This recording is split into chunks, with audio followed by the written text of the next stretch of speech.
All right, so we're diving straight into some serious NFL offseason quarterback drama today. Oh, yeah. Specifically the Pittsburgh Steelers and the New York Giants. Huge decisions. Huge decisions being made, and we've got some really great insight from NFL Live to help unpack what these two teams might be thinking Right.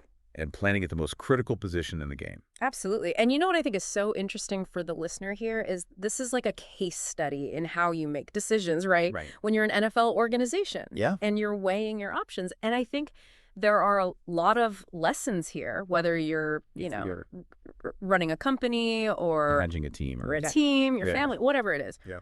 Right? This is like a really fascinating look at two teams with very different contexts making big calls about their future. Absolutely. And, how do you weigh risk and reward? Right. How do you balance the short term versus the long term? Okay, so let's jump right into it with the Steelers. Let's do it. The big thing that keeps coming up on our source material is Aaron Rodgers. Rodgers. It seems like their whole quarterback strategy right now hinges on what he decides to do. It's the domino, right? Yeah. Is he coming or is he not? And to me, what this really highlights is, that belief in that championship window, right? We have this roster. It's ready to go. Yeah. We've got a defense we think is pretty good. Yeah. But we just need that elite quarterback play. Yeah. And maybe even if it's only for a year or two. Yeah. Right? We're going to go all in on this short-term, right, high-end potential. And that's a fascinating contrast to like a team-building philosophy where you're like, oh, we need to draft and develop and build slowly. And, the Steelers haven't been shy about making moves, even when maybe they don't have a ton of draft capital. Right. Yeah. And the interesting thing is, while they're waiting for this Rodgers domino, they're not exactly starting from scratch. Right. They've got a guy. They brought back Mason Rudolph. Right? Who was their guy a couple of years ago. Yeah. Took them to the playoffs. Yeah.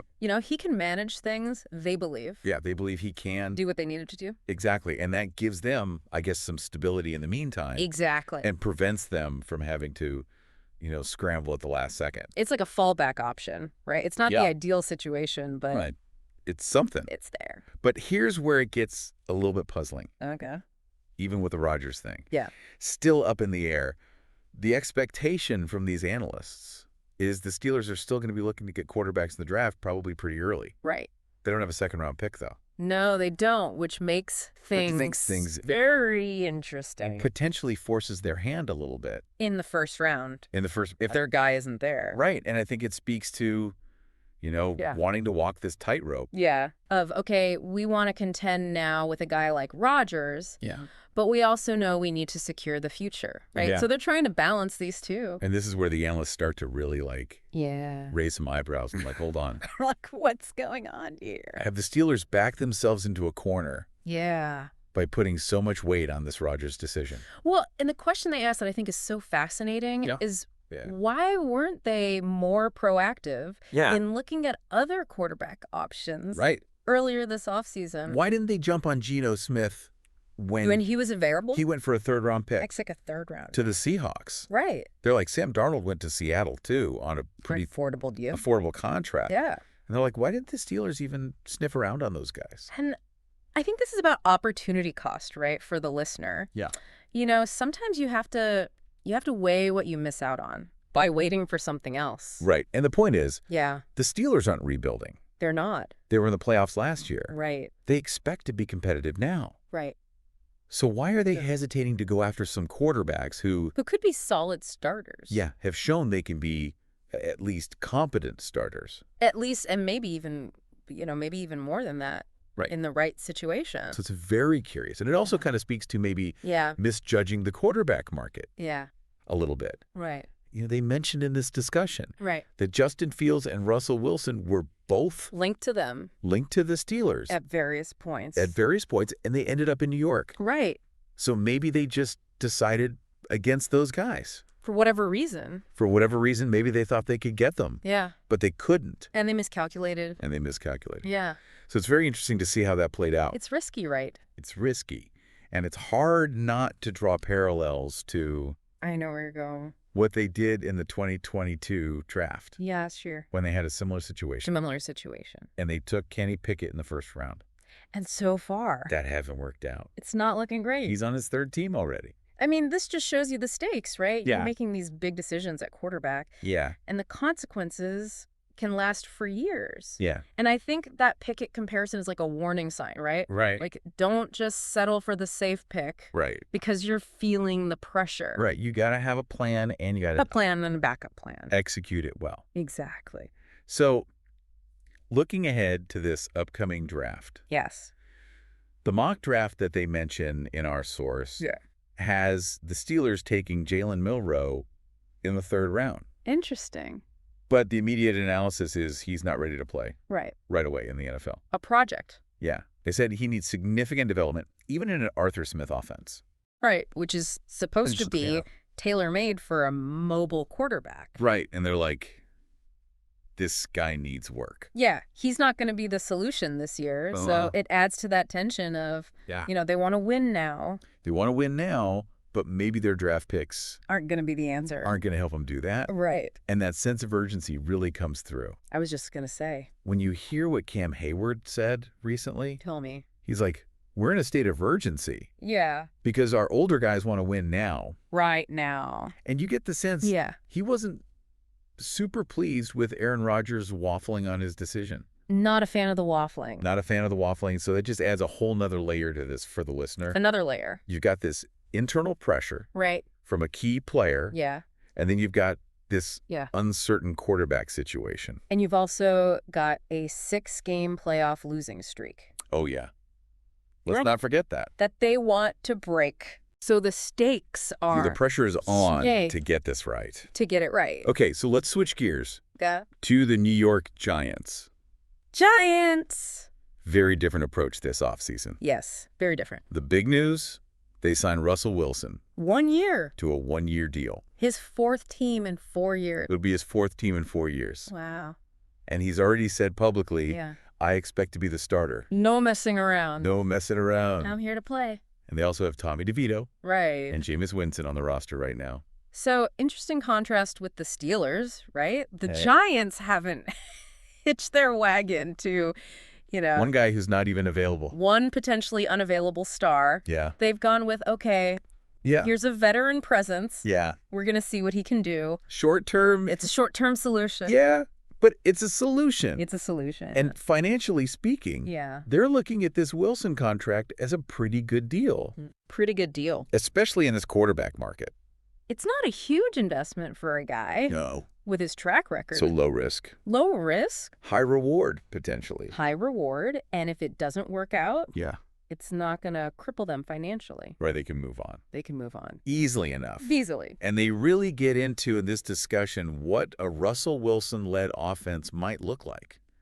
I'm intrigued. With the Giants coaching staff. Yeah. And they're expecting big plays outside the numbers. Okay. Less emphasis on those short, efficient throws over the middle. Okay.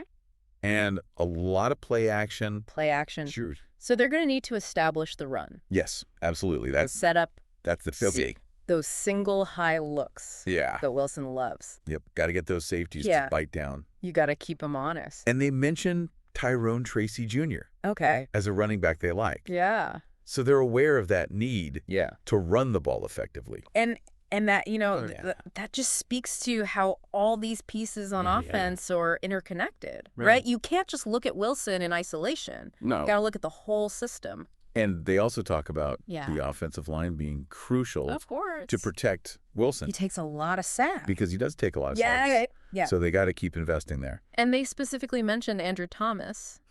Yes. So left tackle. Yeah. Like his health and performance is going to be huge. Yeah. Because you got to protect that blind side. Absolutely. And it's so interesting, the difference in expectations between these two teams right now. Right. With the Giants, it seems like the bar is a little bit lower. A little bit lower. They just need a quarterback who can get us lined up, playing and play out games. Right. Because like the last 2 years, they've been like bottom of the league in scoring. It's been a dumpster fire. They're like, we just need to be competent. And this Wilson signing is like a big step up from where they were. So it really shows you the different stages these franchises are in. Yeah. Right? The Giants are like, okay, let's just stabilize and then get better improve. Whereas the Steelers are like, we need to win the Super Bowl. Yes. Yeah, very different mindset. But here's the other thing. The Wilson signing doesn't preclude them from taking a quarterback in the draft. At number 3. At number 3. They could still do it. They could still do it, or even trading up. They could even trade up if they love a guy. They mentioned Shedeur Sanders as a potential target at number 3. So this is like multifaceted approach, right? Multifaceted. They're addressing the need now with the veteran. Yeah.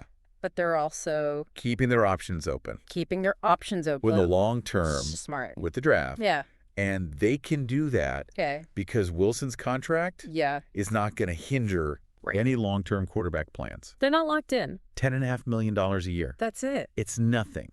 That's nothing. In this market. It's a steal. It's a steal for a guy like that. A guy like that. So they can absolutely draft a quarterback. And it gives them the freedom to not panic. Yes. Right? And reach for a guy. If they're not totally sold on the guys at the top. If they don't love somebody, they could just. They can wait. Be like, all right. We've got our guy. We've got Wilson. We're good. We're good for now. It's good roster management. Yes. You're not putting all your eggs in one basket. They also mentioned a couple of other names to keep an eye on for Giants fans. Okay. Travis Hunter. Okay. And Abdul Carter. And the possibility of them trading up. Yeah. To number 1. To get that number 1 pick. It seems to be diminishing. So they're probably comfortable staying at 3. Staying put. And taking the best player available. Yeah. Who fits their needs. Yep. Regardless of position. And the fact that they're not, desperate to trade up means they probably don't. Love. Any one quarterback. Yeah. To the point where they need to get him. And they also have the 2nd pick. Oh, yeah. In the 2nd round. Which is huge. Such is huge. They could still get a quarterback there. They could still get a guy like Jackson Dart. Or it's Kyler Shook. Interesting. Later on. So again, multiple avenues. Multiple avenues to address this need. Short term.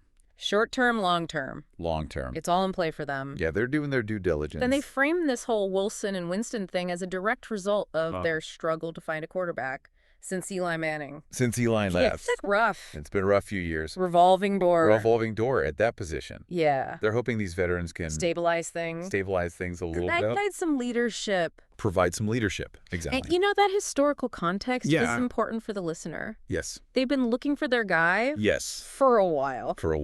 And Wilson is the latest attempt to fill that void. All while still keeping an eye on the future. In the draft. Right. So it's a balancing act. It is. And they really highlight at the end here the contrast between taking a young guy. Like a Shedeur Sanders. Who could be your 10 to 15-year franchise guy. Yeah. Versus this bridge situation with Wilson and Winston. Solid bridge. Yeah. So it's long-term vision versus immediate need. They want options. Yeah. They want options. So to wrap up. Yeah. 2 very different approaches. 2 very different. The Steelers are in a high-stakes waiting game. Yep. The Giants are being more proactive. Arguably more flexible. I think. So for the listener, I want you to think about which approach you like more. What resonates with you. And why.